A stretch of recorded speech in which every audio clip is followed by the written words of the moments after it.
es la flagelación.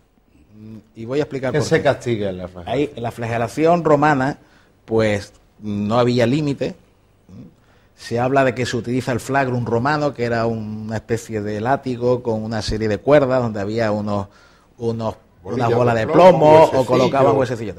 De hecho, y me he informado mucho al respecto, si había datos arqueológicos al respecto sobre este tipo de flagelos. Y realmente lo único que nos quedan son detalles en monedas romanas, detalles en algunas esculturas, ¿verdad?, sobre todo de la diosa Ceres, donde se observa el flagelo, y no tiene nada que ver con el flagelo que pintamos. Y leí una vez en internet que se había descubierto un flagelo de este tipo romano en una de las catacumbas de Roma. Cuando ya investigué más la cuestión, pues resulta que ese flagelo era un flagelo medieval, porque quiero recordaros que las cofradías de los flagelantes utilizaban ese tipo de flagelos, ¿verdad? Efectivamente. Entonces, las referencias que tenemos históricas o arqueológicas sobre los flagelos solamente están en estos datos iconográficos del tiempo romano. Pero por los datos que tenemos a través de la literatura clásica, de Platón, Tácito, Filón de Alejandría, etcétera, etcétera, hay relatos de que los deshuesaban. O sea, es que dejaban vísceras y huesos al descubierto. Es decir, era terrible. Experto en ir arrancando la sangre hasta dejar el hueso. Terrible. Entonces, la flagelación romana tenía, o podía ser un castigo único, como falta, podía ser previo a la crucifixión, y sobre todo tenía un aspecto importante, que era controlar la duración de la muerte. Y ahora me explicaré por qué. Y otro aspecto importante, para los romanos y los griegos, la belleza física era muy importante.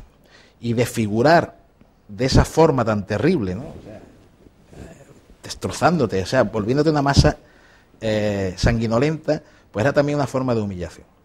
Hay un detalle en el Evangelio de Marcos que dice que cuando José de Arimatea se acerca a pedir el cuerpo de Cristo, que ya había fallecido, Pilato se sorprende de que ya hubiera muerto.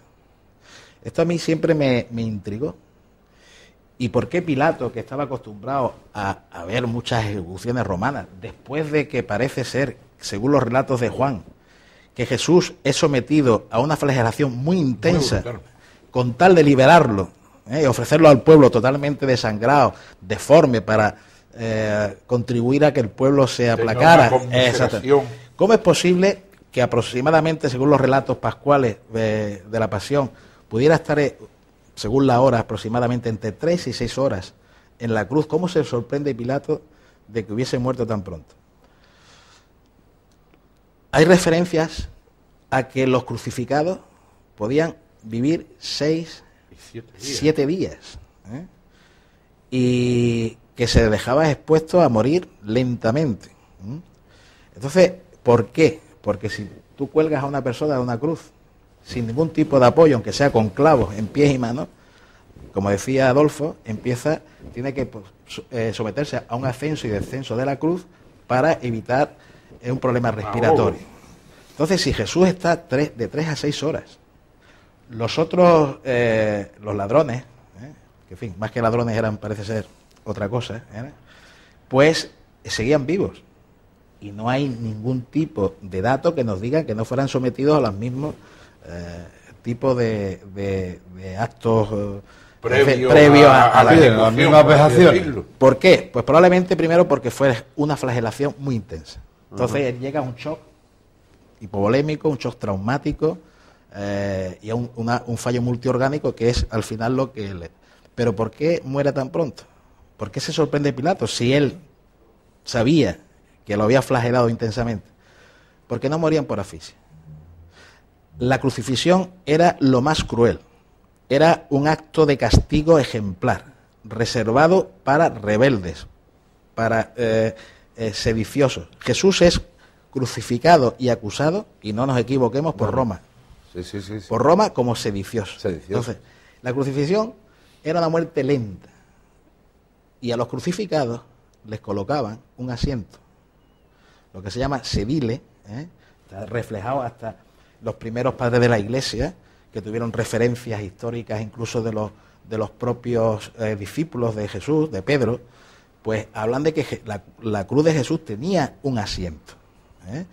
hay descripciones históricas en las que se hablan los clásicos de cabalgar sobre la cruz. Es decir, se le colocaba una especie de asiento de madera, se llama sedile, que a veces tiene forma de un cuerno, para que no tuvieran ese problema respiratorio. Descansaran y prolongar el tormento.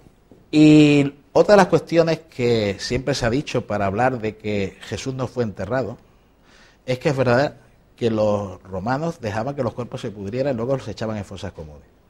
Pero hay un hallazgo arqueológico de suma importancia, aproximadamente en el año 68, en un barrio de Jerusalén, unos arqueólogos descubren en un osario, sabéis que los enterraban primeros, cuando se pudrían, colocaban en un osario, a veces los restos de uno de varios familiares.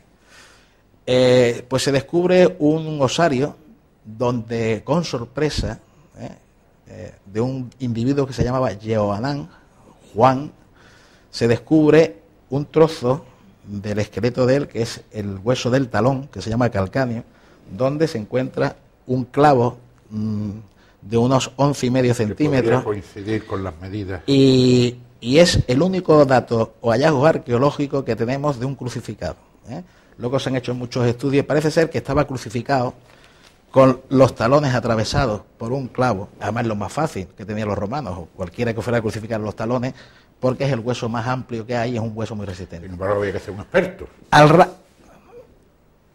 A través, un talón aquí y otro talón aquí, del palo vertical o estipes, porque los condenados a la crucifixión no cargaban con la cruz a cuesta. Eso es imposible, o sea, no hay capacidad para llevar. Y se han hecho estudios hace poco en el programa del National Geographic, pues se ha visto que era imposible que... Entonces ellos transportaban solamente el madero. Bien, a través, colocado atrás de la nuca, un poco como o bien incluso empalados, efectivamente, o bien incluso, y hay descripciones, pues llevándolo sobre el hombro, ¿no? Y en este caso, este crucificado, la importancia de este crucificado es que es un dato histórico y arqueológico de un crucificado real. No significa que todos lo crucificaran igual, pero es un dato muy interesante. Este es un judío, poco antes de la primera guerra contra Roma, de la revuelta romana, pero es un dato muy interesante, que es que está enterrado en una tumba familiar, con lo cual abre la posibilidad de que un crucificado pudiera ser enterrado dignamente en una tumba familiar. Así que por ahí también se descarta la posibilidad de que algunos han defendido que Jesús de Nazaret fuera arrojado a una fosa común. Bueno, hacemos una pequeña pausa publicitaria y enseguida volvemos porque verán que está interesante. No se vayan, por favor.